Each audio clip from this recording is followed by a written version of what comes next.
The old kitchen was filled with heavy silence. Marina sat at the worn table, mechanically stirring her long cold tea. Igor sprawled in a chair opposite her, self-confident and mocking as always. His voice, full of condescending contempt, cut through the silence. "You want what? To make mugs?" He snorted demonstratively, leaning back in his chair. "That's just ridiculous, Marina. You don't understand anything about this." Her fingers tightened on the spoon. How many times had she heard this tone in 15 years of marriage? First, when she dreamed of becoming a designer. Then, when she wanted to open a small shop of handmade jewelry. And now, something broke inside. Quietly, almost imperceptibly, like a thin twig under the spring snow. "I'm leaving." Her voice sounded unexpectedly calm. Igor raised his eyebrows, looking down at her. His usual condescending smile played on his lips. "Come on, Marish. Where are you going to go? You have nothing. No experience? No money." He spread his hands dramatically. "You won't last a week alone." Marina slowly stood up. Her hands were shaking treacherously as she began to pack her things. Photos, documents, her favorite cup. Her heart was pounding like crazy, but a strange calm was spreading inside her, as if she had finally woken up from a long sleep. "You're not serious, are you?" Igor's voice showed concern for the first time. "Marina, stop fooling around. Where are you going at this hour of the night?" She silently continued to pack her things into an old travel bag. Each movement was difficult, as if she were moving underwater. Fragments of thoughts were spinning in her head: where to live, what to live on, how to start all over again. But the loudest of all was one: enough. "I called Svetlana," she finally said, zipping up her bag. "I'll stay with her for now." "With that divorcee?" Igor snorted contemptuously. "Oh well, you'll crawl back in a week." Marina went to the door and turned around. 15 years of their life together looked at her from the walls: photographs, souvenirs from trips, cute trinkets. She took a deep breath. "Do you know what the worst thing is, Igor? That I believed you for so long. I believed that I could do nothing, that I was worthless." Her voice trembled. "But now I want to check if that's true."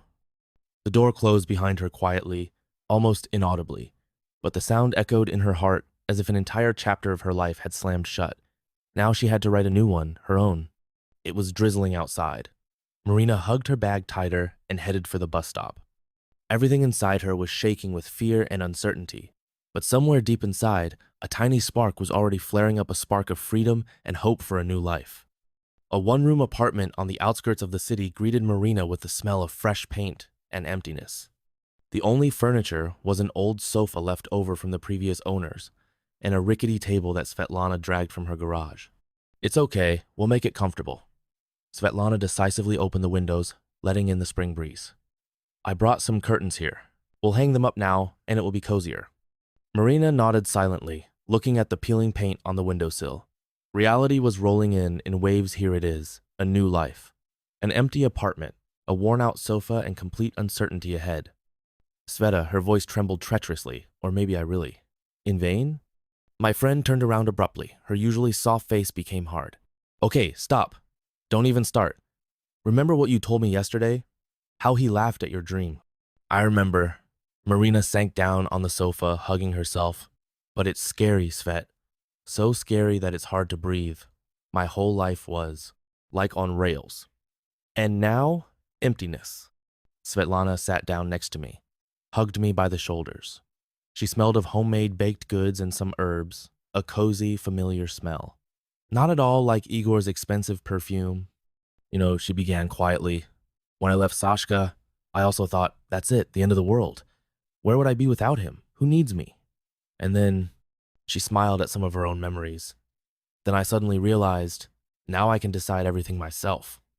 What to have for breakfast, what movie to watch in the evening, what color curtains to hang." She stood up and began to unpack the curtains she had brought, soft blue, with a small floral pattern. These, for example. Igor would never approve of these, would he? Too simple for his taste? Marina smiled involuntarily. He would say that it was provincial. "Here, do you like them?" "Very." Marina ran her hand over the soft fabric. "They are cozy." "Well, let's hang it up." Svetlana was already busily laying out the tools. "And you know what? Let's agree right away. This is your house. Yours. And only you decide what will be here." They fiddled with the curtains for almost an hour. Svetlana commanded the operation, Marina handed over the tools. And then they sat on the sofa, drank tea from plastic cups, they still had to buy the dishes, and watched the setting sun play in the folds of the new curtains. I don't know how to live on, Marina admitted, looking into her cup. Everything is like in a fog. Svetlana gently squeezed her hand. And no one knows, dear. I didn't know either. But do you know what helped? She smiled. I finally realized that I can choose for myself, and make mistakes myself too. And this is such freedom, Marish. Scary, yes, but so real. It got dark outside. Somewhere in the distance, the city was noisy, and in the small apartment on the outskirts, it smelled of fresh paint, cheap tea, and hope. Tiny, timid, but already real. The small kitchen smelled of damp clay. Marina tried to mold a simple cup for the third time, but her fingers were shaking, and the clay stubbornly lost its shape. There were already 2 unsuccessful samples on the table, one lopsided, the other with uneven edges. Nothing is working, she muttered, examining her dirty hands. Maybe Igor is right and this is all nonsense? She took out her phone, took a photo of her first cup, and posted it on social media. For 2 hours, she nervously checked the notifications. Only 2 likes, one from Svetlana. Nobody needs this. Marina sighed when Svetlana came to visit her in the evening. Do you remember my first cakes? Her friend chuckled, looking at the crooked cup. They looked more like mortar. And now I have my own pastry shop. She picked up the cup and turned it around. You know, there's something special about it, soulful. Let's pour some more tea, right into it. They were drinking tea from the uneven cup, and Marina suddenly caught herself thinking, it's true, there's something alive, real about it. Not ideal, but mine. I'll try again tomorrow, she said decisively. And Svetlana smiled silently. Marina reread the message for the 3rd time, not believing her eyes. Good afternoon. I saw your work on Instagram. Very interesting style. Would you like to put a few items in our soulful gift store on a sale basis? Her hands were shaking as she dialed Svetlana's number. Svet, you won't believe it. They want my mugs. A real store. I told you so. Her friend's voice rang with joy. Your work is special. There is so much. She paused, searching for the right word. So much sincerity. Marina looked around her small workshop, a corner of the kitchen, filled with finished products. Each cup, each bowl, kept a piece of her soul, her story. She made this one when she first felt truly free, and in that one, with a twisted pattern, the tears of another sleepless night froze. You know, she said quietly, I only just realized. It's not about whether they are beautiful or not. The point is that they are real. Like me. In the evening, she sat for a long time over the price list, estimating the cost of the works. Somewhere deep in her soul, Igor's mocking voice still sounded. Who needs this? But now she knew the answer. She needs it. And it seems, not only her. The phone vibrated just as Marina was painting a new batch of cups. Looking at the screen, she almost dropped her brush. Igor. 3 months of silence, and suddenly, hello? Her voice sounded hoarse. Hi, Marish. Such a familiar, slightly mocking tone. How are you? Her heart skipped a beat. How many times had she imagined this conversation? And now she was sitting here, not knowing what to say. It's fine. She mechanically wiped her clay-stained hands on her apron. Did you want something? Just to talk. Listen, let's meet. At Brusnichka, remember that place? Does she remember? They celebrated their wedding there. That's where he first told her he loved her. That's where. Why, Igor? I want to discuss your business, he chuckled. I saw your work online. Not bad. For a beginner. The cafe smelled of cinnamon and vanilla. Igor was 15 minutes late in his usual manner. He came up to her and kissed her on the cheek. Lost weight, he noted, sitting down. Are you eating poorly? And she suddenly realized he hadn't changed at all. The same expensive perfume, the same condescending smile, only it's different now. Listen, I was thinking. He drummed his fingers on the table. You're doing pretty well with these mugs. But it's hard to do it alone, right? I could help. I have connections, experience. He leaned closer. Together we could get going. Like in the good old days, huh?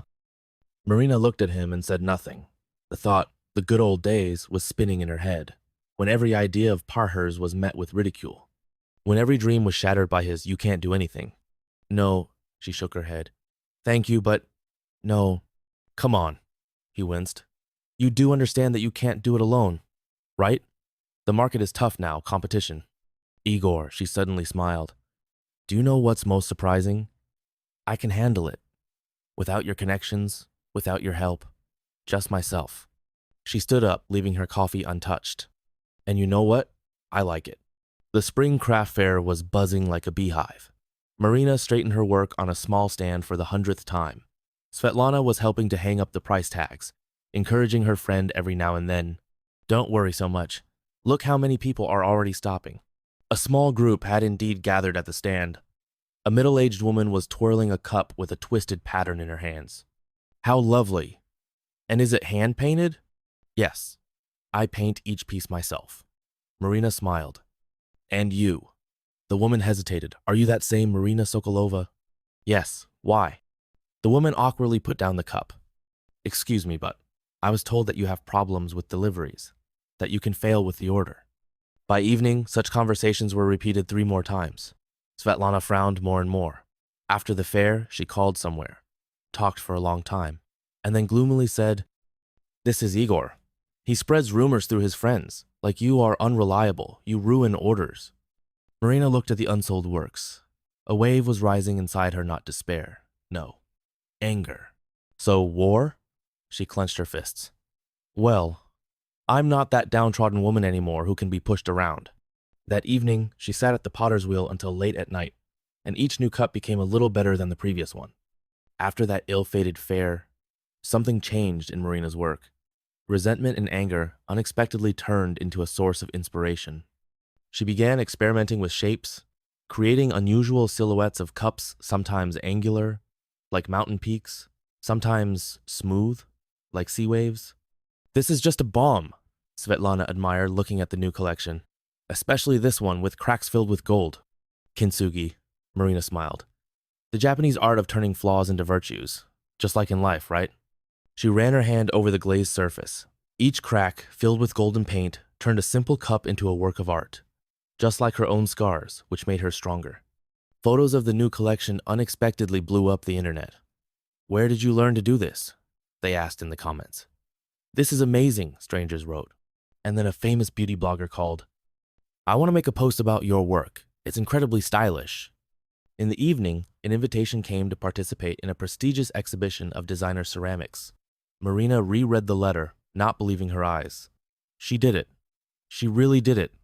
The exhibition hall was shining with lights. Marina's stand attracted attention with unusual works. Cups with golden cracks stood out especially against the background of strict classics of other masters. Well, a familiar voice made her shudder. And you really grew up. Igor stood at the stand, looking at the works. He looked perfect, as always, only there was something new in his eyes. Confusion? What are you doing here? Marina felt her shoulders tense. I came to see your success. He picked up the cup. You know, I was wrong. You're great, really. Maybe. He paused. Maybe we should try again? Now everything will be different. I see that you can. Marina looked at him and suddenly realized he hadn't changed. She just saw the real him now. No, Igor. She gently took the cup from his hands. You don't see that I can. You see that I've succeeded. There is a difference. Marish. You know what's most important? She smiled. I'm happy, even without you. The International Ceramics Exhibition in Milan was striking in its scale. Among hundreds of works from all over the world, Marina's stand stood out for its special warmth.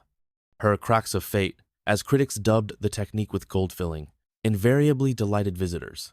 Signora Sokolova, the representative of the Italian gallery, spoke in broken English. Your works, they tell stories. Each cup is a whole life. Marina nodded, hardly believing what was happening, and in the evening, she signed a contract with a large European chain of designer ceramics stores. I couldn't even dream of this, she admitted to Svetlana on the phone. Not true, her friend laughed. You've always dreamed about this. You just finally believed in yourself. A confident woman with shining eyes was reflected in the mirror. The same one who was once afraid to take the first step towards freedom, who didn't believe in herself, who thought that life was over. But it was just beginning. Marina's new apartment smelled of fresh baked goods. Svetlana, as always, brought her signature cake. On the table were 2 cups from the very first collection, crooked, clumsy, but so dear to the heart. Do you remember how you were afraid to start? Svetlana poured sparkling wine into the cups. And now, international contracts, exhibitions. Marina ran her finger along the uneven edge of the cup. You know, I was recently sorting through old photographs. I found my old self so quiet, downtrodden. I really thought that life was over. That at 45, it was too late to change anything. The sunset was dying outside, painting the sky in golden tones, just like the cracks on her famous cups. And it turned out, she raised the cup, that life was just beginning. You just had to gather up your courage and believe in yourself. To a new life? Svetlana smiled. To a new you,